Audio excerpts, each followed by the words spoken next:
Bienvenue à nouveau dans Underwater Dimension, dimension sous-marine. Aujourd'hui, nous n'allons pas seulement discuter, nous allons suivre un véritable cours d'histoire du droit de la plongée. Pour comprendre pourquoi nous avons enfin une agence nationale en 2026, nous devons d'abord comprendre où tout est resté bloqué pendant près d'un demi-siècle. Héloïse, ouvrons le registre de classe. Avec plaisir, Noah. Pour parler de 1979, nous devons en fait remonter encore plus loin, jusqu'en 1942. Beaucoup ignorent que la figure du plongeur professionnel en Italie est née, entre guillemets, à l'intérieur, fin de citation, du Code de la navigation, à savoir le décret royal numéro 327.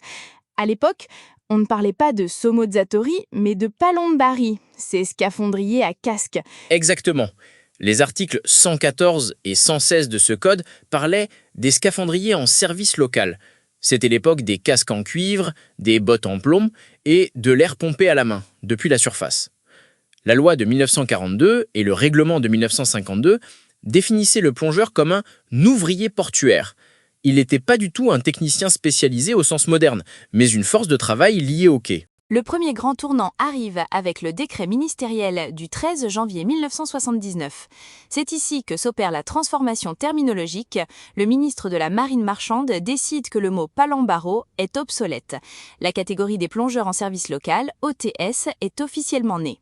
Analysons bien ce décret, car il contient des exigences qui nous font sourire aujourd'hui, mais qui étaient extrêmement rigides à l'époque.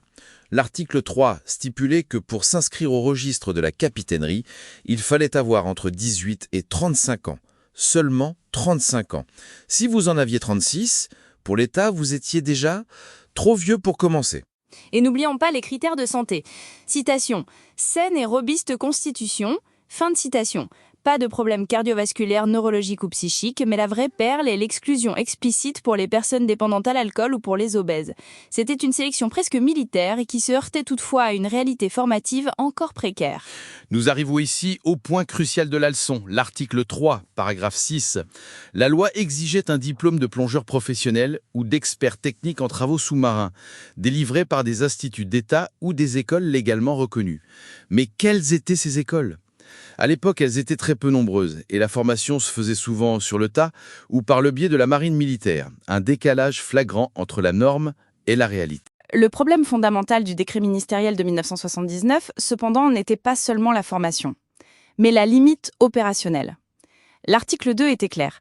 L'activité s'exerce, citation, dans le cadre du port où le bureau est inscrit et à proximité. Fin de citation.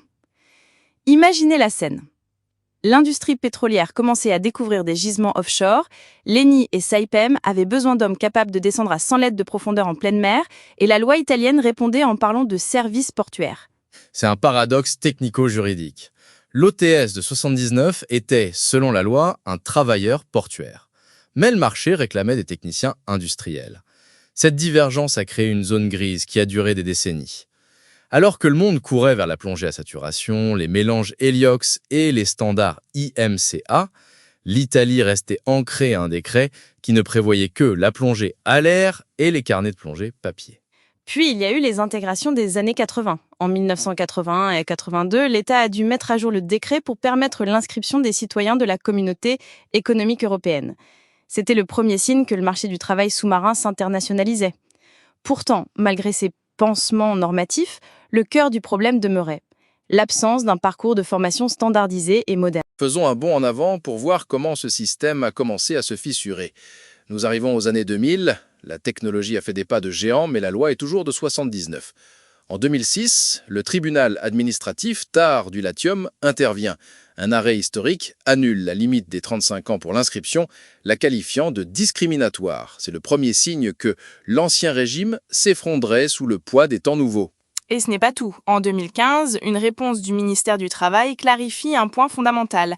Les normes techniques, comme la 1.11366, ne sont pas des lois obligatoires, mais l'employeur est tout de même responsable de la sécurité selon le décret législatif 81-2008.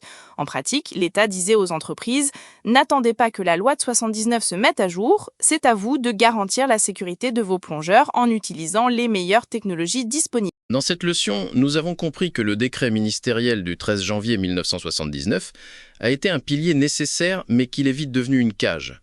Il a créé l'identité de l'ETS, mais l'a confiné géographiquement et techniquement. L'Italie avait des géants de la plongée qui travaillaient dans le monde entier, mais qui, chez eux, étaient encore considérés comme des opérateurs portuaires. Une révolution était nécessaire. Une révolution qui n'est pas partie de Rome, mais d'une île qui a décidé de regarder au-delà de l'horizon du port. Dans la prochaine leçon, nous verrons comment la région sicilienne, entre 2011 et 2016, a pris ce vieux décret, l'a analysé et a dit « Maintenant, on s'en occupe ». Préparez vos manuels, car dans le prochain épisode, nous étudierons la naissance de la plongée industrielle moderne. C'est tout pour aujourd'hui. La leçon est terminée. Mais le voyage continue. À la prochaine. Si cet épisode vous a aidé à mieux comprendre l'histoire de la plongée professionnelle en Italie, partagez-le avec quelqu'un qui pourrait le trouver intéressant.